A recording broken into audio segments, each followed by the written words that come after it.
টাকার পরে বলতেছে তোমার হাতটা আমি একটু দেখতে চাই।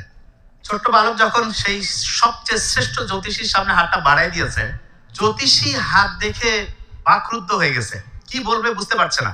ছোট্ট বালক আর এই জ্যোতিষীর মধ্যকার ঘটনা দেখে ছোট্ট বালকের বাবাকে ওই বালকের একজন আত্মীয় খুব দ্রুত ডেকে নিয়ে আসছে।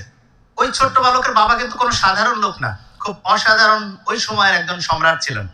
তা সম্রাট নিশ্চিতভাবে খুব জ্ঞানী মানুষও ছিলেন, খুব ভালো মানুষও ছিলেন। তো উনি জ্যোতিষীর চেহারার দিকে তাকায় বুঝতে পারতেছে যে সামথিং ডিফারেন্ট, ভিন্ন কিছু হয়তো বা জ্যোতিষী লক্ষ্য করছে এই ছোট্ট বালকের মধ্যে। তখন উনি জ্যোতিষীকে অভয় দিল যে আপনি যা কিছু দেখছেন সেটা আমাকে জানাতে পারেন।